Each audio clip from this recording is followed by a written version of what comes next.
और ये पैसा लोकल मार्केट का नहीं था, ये बाहर के सरमायाकारों का और फंड्स मैनेजर का था। और पाकिस्तान पे एतमाद भी उनका नज़र आया कि उन्होंने ओवर सब्सक्राइब किया। तो ये पॉलिसी चल रही थी और इस पॉलिसी के तहत उन्होंने लोकल बोरिंग काफ़ी कम कर दी थी। मैं फिर उनको ये कहता हूँ कि उसको बैलेंस करके चलें, लोकल भी लें लेकिन इतना हैविली ना लें, और बाहर से आप बॉन्ड्स वगैरह जो इजरा करते हैं उनसे भी फंड सस्ते उठाएं। अब आपकी क्रेडिट रेटिंग पहले से बेहतर है, अब मूडीज और स्टैंडर्ड पुअर्स ने आपको बेहतर क्रेडिट रेटिंग की है, आप कम रेट के ऊपर बाहर जाके बॉन्ड में इन्वेस्टमेंट सरमायाकारी उठा सकते हैं। अच्छा थोड़ा सा मैं आपको बोला, फिर दोबारा इनसे थोड़ा सा पूछ के इनको फारिग करूँगा। ये तरक्की की शरह ने 12.8% तजवीज़ की है। ये 15-16 में जो थी वो 12.8% हो गई थी, 14-15 में ये 11.98% थी। तरक्की की शरह हुई है इतनी, या सिर्फ एक अज्यूम करते हैं और फिर वो पूरी होती नहीं है?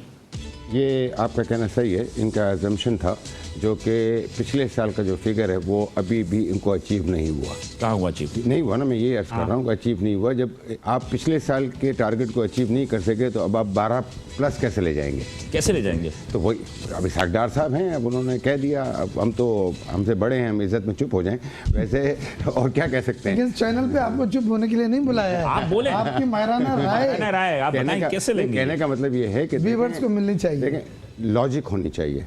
100% देयर इज नो लॉजिक। उन्होंने फिगर्स दे दिए हैं, फिगर्स जैसे अभी आपने कहा ना, आम आदमी को बजट से क्या फर्क पड़ता है? कोई फर्क नहीं पड़ता ना। और एक आम आदमी भी जो है उसको इन परसेंटेज से कोई नहीं, उन्होंने देखता है कि भाई हमें क्या रोजगार मिलेगा नहीं मिलेगा, अमन अमान मिलेगी नहीं मिलेगी, आपके क्या कहते हैं महंगाई कम होगी नहीं होगी। Very right. लेकिन इस बात को सामने रखते हुए पिछले साल का अगर मीट नहीं कर पाए तो आप इस साल को कैसे प्लस ले जाएंगे? I have my doubts, no way. मैं समझता हूँ जो 11.81 इन्होंने लास्ट ईयर रखा था, ये हार्डली इन्होंने 9.5-10 तक पहुँचे हैं अभी तक। जब 9.5-10 तक आप पहुँचे हैं तो +2+ कैसे ले जाएंगे आप? कैसे ले जाएंगे? तो ये मुमकिन नहीं है, मेरी नज़र में तो मुमकिन नहीं है। इसलिए कि मैं समझता हूँ सियासी बेस पे भी ये है कि जब से ड्रोन हमला हुआ बलूचिस्तान में, उसके बाद आपके और अमेरिका के ताल्लुकात में थोड़ी सी जो है वो तनाव आया, सर्द। हाँ सब में। अब वो तनाव जो आया तो तनाव के बाद ये हुआ कि जनाब के आप मुस्तकबिल में जब हम जा रहे हैं तो यकीनी तौर पर जो अफगान पॉलिसी है, अमेरिका से आपकी सरमरी है, ये तो आपके इकोनॉमिक पे थोड़ा सा प्रेशर डालेगा। आप क्या समझते हैं इसको? नहीं, वो तो प्रेशर तो डालेगा, लेकिन मैं ये समझता हूँ कि अमेरिका भी शायद ये रियलाइज़ कर रहा है कि उसको पाकिस्तान को लूज़ नहीं करना चाहिए। पाकिस्तान एक ऐसा घोड़ा है जिसको अगर खुदा न खास्ता सही खुराक नहीं मिली तो फिर वो जहाँ अमेरिका चाहेगा उसको वो आँख नहीं दिखा सकेगा। तो वो भी मेरा नहीं ख्याल है कि पाकिस्तान को इतना पीछे कर दे। इवन मैं तो ये समझता हूँ कि F-16 की जो डील है वो भी आपको मिल जाएगी। और पाकिस्तान ड्रोन तो ठीक है, अब वो अंडरस्टैंडिंग से हुआ नहीं हुआ इसकी सारी तफसील हमें नहीं पता, लेकिन मैं नहीं समझता कि अमेरिका जो है वो सिर्फ इंडिया की डोमिनेशन अफगानिस्तान में रहने दे और आपको बैकफुट पे ले आए। चले, मुझे सिर्फ CPEC पे भी थोड़ा सा बता दें। CPEC जो अभी चल रहा है और उसमें मेरा ख्याल है कि बलूचिस्तान में और दीगर वहाँ में काम हो रही, तो हमारे इकोनॉमिक पे तो कहते हैं कि 2017 में कह रहे हैं 2018 तक बहुत बड़े बड़े प्रोजेक्ट जो कंप्लीट हो जाएंगे। तो CPEC का कुछ मेरे ख्याल में उसको मद्देनजर रखते हुए तो ये फिगर्स नहीं दे रहे। लेकिन CPEC का इम्पैक्ट यकीनन हमारी ग्रोथ पे आएगा। CPEC के जो $46 बिलियन के मंसूबे हैं, जिसमें 34 बिलियन एनर्जी के हैं और 12 बिलियन जो इंफ्रास्ट्रक्चर के हैं, ये जब फिजिकली शुरू होंगे तो डेफिनेटली आपकी इकोनॉमी ग्रोथ जो है वो बूस्ट होगी। लेकिन जो मैं बात करना चाह रहा हूँ वो ये है कि CPEC के मंसूबे 2018 के हैं, अर्ली हार्वेस्ट के 10,600 मेगावाट की बिजली पैदा करना। हुकूमत की हिकमत अमली ये है कि 2018 में जब वो जाएं तो नो लोड शेडिंग का स्लोगन लेके जाएं। वो ये स्लोगन लेके जाएं कि जी जब हमने लिया था तो इतनी लोड शेडिंग थी, आज ज़ीरो है। और यही वजह है कि वज़ीर आज़म साहब जहाँ जहाँ गए हैं, पोर्ट कासिम में गए थे, वो हमारे एक फंक्शन में आए थे, उन्होंने कहा ये कोल का प्रोजेक्ट कब तैयार हुआ? उसने जी मिड 2018, उसने कहा नहीं जी 2017 में करें। और ऐसे कई मंसूबों को उन्हें 2017 में खींच के लाए हैं कि भाई फास्ट ट्रैक पे आप करें, और वो उनका हक है, उनका प्रोग्रेटिव है। कहने का मेरा मकसद है कि अगर ये वाकई में लोड शेडिंग ख़त्म कर देते हैं और मुल्क में एनर्जी का बहरान ख़त्म हो जाता है तो हमारी सनती तरक्की को एक बूस्ट भी मिलेगा और हमारी GDP ग्रोथ जो है। दूसरी तरफ आप कॉस्ट ऑफ डूइंग को आप कह रहे हैं कि जब बिजली मिलेगी, अब जो बिजली आ रही है नहीं, अब जो बिजली आ रही है वो सस्ती है। RNG जो बिजली, LNG जो इंपोर्ट कर रहे हैं आप, और पंजाब में जो 7 दिन फैक्ट्रियां चल रही हैं वो LNG के ऊपर है, RLNG, वो सुई गैस से सस्ती है, 2 रुपए। तो ये एनर्जी मिक्स भी कम हो गया है, प्लस फर्नेस की प्राइसेस भी, क्योंकि ऑयल की कीमतें कम हुई हैं, वो भी नीचे आ गई हैं। तो दूसरा टर्मिनल पोर्ट कासिम पे जा रहा है, 2 टर्मिनल बन रहे हैं हाँ, बल्कि। तो दुनिया में जहाँ गैस LNG नहीं होती टर्मिनल, थी या तेल नहीं होता था, वो मंगाते थे। चाइना, कोरिया और ये जापान, ये सब कतर से जो हैं वो LNG मंगाते हैं, ये गैसिफिकेशन करके वो चला रहे थे। ये तो हमें 68 साल में 1 साल पहले सिर्फ हमने शुरू किया है, और अब कोयले के प्रोजेक्ट भी जो हैं हमारे, वो भी इंशाल्लाह उनकी लॉन्चिंग हुई है। वो दरअसल लॉन्ग टर्म होते हैं, वो 2021 तक आएंगे। तो हमारा एनर्जी मिक्स नीचे आएगा। हमारा हाईएस्ट एनर्जी मिक्स था, क्योंकि हम 50% से ज़्यादा बिजली फर्नेस ऑयल पे के ज़रिए बनाते थे, जो बड़ी महंगी थी। 24 रुपए रशीद यूनिट हमारा बिजली का था, खत्ते में किसी मुल्क के पास नहीं।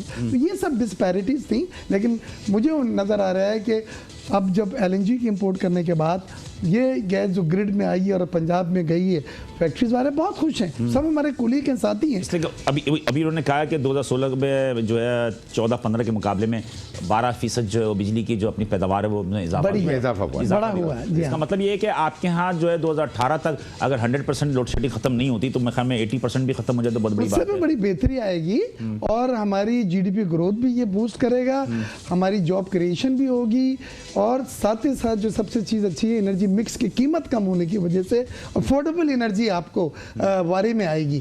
तो लोग सरमाकारी भी करेंगे, एक्सपेंशन भी करेंगे, इंडस्ट्री भी लगाएंगे। अभी तो वारे में नहीं आ रही है। सबसे बड़ा चक्कर है हमारी बिजनेस में, वारे का लफ्ज़ बड़ा खतरनाक होता है। जब चीज़ वारे में नहीं आती तो वहाँ हाथ नहीं डाला जाता। जो इन्वेस्टमेंट कर रहा है वो 2 पैसे कमाने के लिए इन्वेस्टमेंट कर रहा है, जब उसे प्रॉफिट नहीं मिलेगा तो वो क्यों लगाएगा? इसलिए देखिए, बहरहाल जो भी है, आप मुल्क को कौम से जितनी भी मोहब्बत कर लें, कुछ भी कर लें, लेकिन बहरहाल जो सरमाया कमर्शियल वो बड़ा हसास होता है कि वो लाजमी बात है कौन क्या कर देगा। आखिर में लम्हात है हमारे पास, तो मुझे सिर्फ इतना बता दीजिए कि आप तो के वैल्यू एडेड को बड़ा वो फ्रेम करते हैं, और वैल्यू एडेड की वजह से आप जो है वो काफ़ी ज़्यादा जो है आप लोगों ने हुकूमत से नाराज़गी का भी इजहार किया। वैल्यू एडेड में क्या हमने जो ताजिर और सनतकार हैं, वो हमने देखा कि सेठों पर मुतमिल ज़्यादा हैं, और वो सेठ जो है वो इतनी मेहनत नहीं करना चाहता। वो तो कहता है कि यार रॉ मटेरियल भेजो, 2 पैसे कमाओ, अल्लाह खैर सल्ला। ऐसा नहीं है। ये जो आपके ज़हन में कॉन्सेप्ट है, ये गलत है मेरे लिहाज से। अगर ऐसा होता तो आप अगर सिर्फ कराची की बेस पर देख लें कि कराची में आपको छोटे और कम सरमाए से भी बेताशा फैक्ट्रियाँ लगी हैं और वो अपना काम कर रही हैं। कराची में आपको मैं बताऊं कि क्योंकि हमारा ताल्लुक नॉर्थ कराची इंडस्ट्रियल एरिया से है, जहाँ पर small to medium size industries हैं, वहाँ पर आपको नज़र आएंगी कि 25 मशीन लगा कर भी बंदा बैठ गया है और वो एक्सपोर्ट कर रहा है, वो मेहनत करना चाहता है। और वैल्यू एडिड से फ़ायदा क्या होगा? वैल्यू एडिड से ओवरऑल पाकिस्तान को फ़ायदा है। देखें, आज जो है वो जिनिंग और स्पिनिंग वो शायद मुश्किल से 25 लाख आदमियों को रोज़ी फराहम करता होगा। बिल्कुल। आपका जो वैल्यू एडिड है, जो स्टिचिंग है, वो तकरीबन 2 करोड़ प्लस आदमियों को जॉब दे रहा है। अच्छा, इसके बाद मैंने जैसे आपसे कहा 1:6 का रेशो है। अगर आप $1 कमाते हैं यान बेचकर, या $1.5 कमाते हैं कपड़ा बेचकर, या $2.25 कमाते हैं या डाइट कपड़ा बेच के, तो आप उसके बदले में $6 कमाएंगे।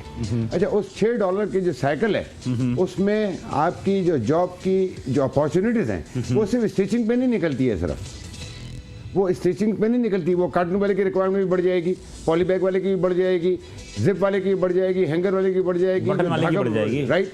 तो पूरा सर्कल उससे इफेक्ट होता है। तो जहां आप 2 करोड़ आदमियों को जॉब दे रहे हैं, वहां शायद आप 5 करोड़ आदमियों को जॉब देंगे। और जहां आप रेवेन्यू कर रहे हैं 24, वहां आप रेवेन्यू करेंगे सीधा 48। तो भाई इसको समझने की ज़रूरत है। वैल्यू एडिड वाले ऐसे ही नहीं कहते। वैल्यू एडिड वाले को क्या है, उसकी फैक्ट्री में, वो अपनी फैक्ट्री में खुश है अल्हम्दुलिल्लाह जो कमा रहा है, लेकिन ओवरऑल मुल्क को फ़र्क पड़ेगा। आज आप बांग्लादेश को देख लें, बांग्लादेश आज हमसे आगे जा रहा है। क्यों आगे जा रहा है? जबकि वो अपना कॉटन की प्रोडक्शन उसकी अपनी नहीं है, वो दुनिया से यान मंगाता है, वो दुनिया से कपड़ा मंगाता है और उसको स्टिच करके गारमेंट की शक्ल में एक्सपोर्ट करता है, और वो उसको अपना गोल्डन फाइबर कहता है। अगर कॉटन यार वो इंडिया और पाकिस्तान से ही लेता है, राइट। और वहां से जो स्ट्राइक भी अगर होती है, तो वहां से जो कंटेनर रोड से गुजर रहा होता है, तो वो कहते हैं गोल्डन फाइबर जा रहा है, इसको हाथ नहीं लगाना, लेट इट गो। तो उसको समझता है उसकी अहमियत को।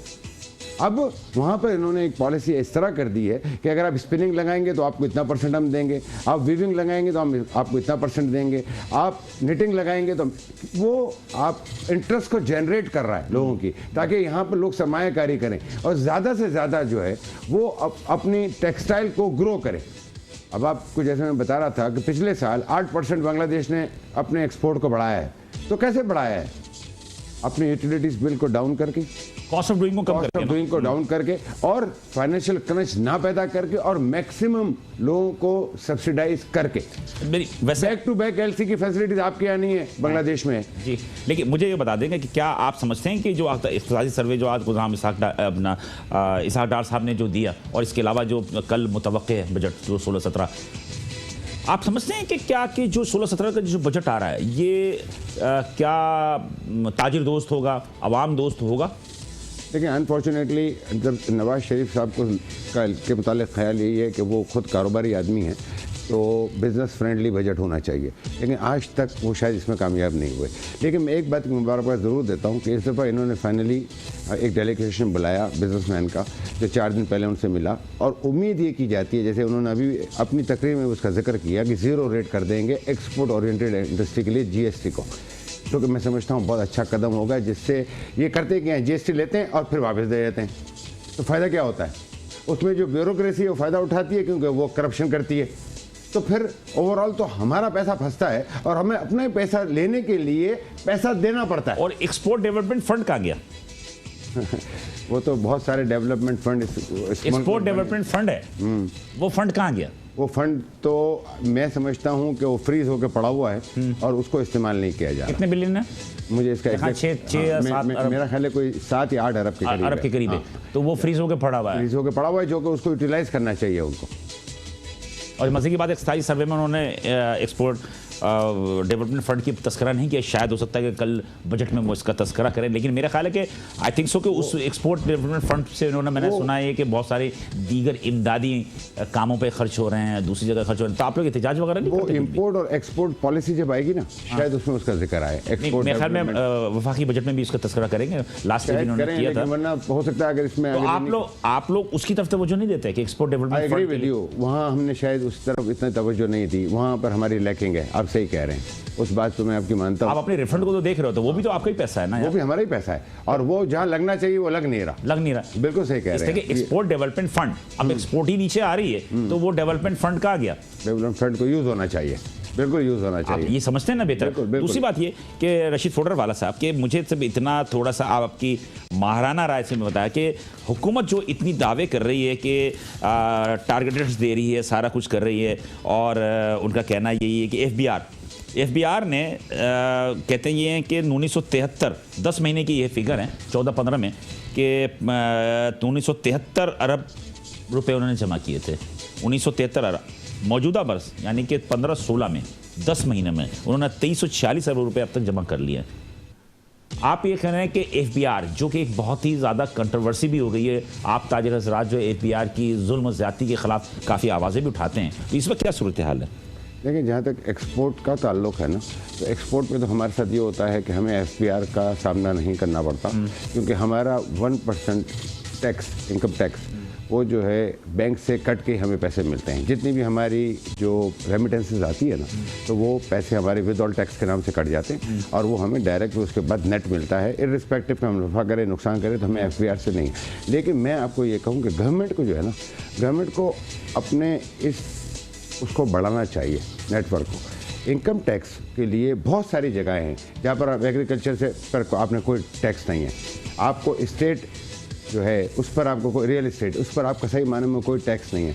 माजरत के साथ मैं अर्ज करूँ, रियल इस्टेट में आपने जो वैल्यूज रखी हुई है, रियल इस्टेट पे तो खैर टैक्स है, कैपिटल गेन टैक्स है, दीगर टैक्सेस हैं, तो उस पर टैक्सेस तो है ना? नहीं, टैक्सेस तो हैं, लेकिन आपको और मुझे पता है कि उस पर जितना बड़ा टर्नओवर है उतने बड़े टैक्सेस नहीं है जो होने। आपकी बात दुरुस्त है कि 1 करोड़ की चीज़ को जो है 25 लाख में शो किया जाता है, वो तो खैर उसको तो करप्शन कहेंगे हम उसको, इसके अलावा कुछ भी नहीं। बहरहाल बहुत शुक्रिया रशीद फोडर साहब के, आप यहाँ तशरीफ़ लेकर आए। नाज़रीन, आज हमारे साथ जो खुसूसी ट्रांसमिशन थी, आपका बजट 2017 वो हमने आज पेश किया। मेरे दोनों मेहमान थे इसमें, डॉक्टर मिर्ज़ा अख्तियार बेग और अब्दुल रशीद फोडरवाला। तो इन्होंने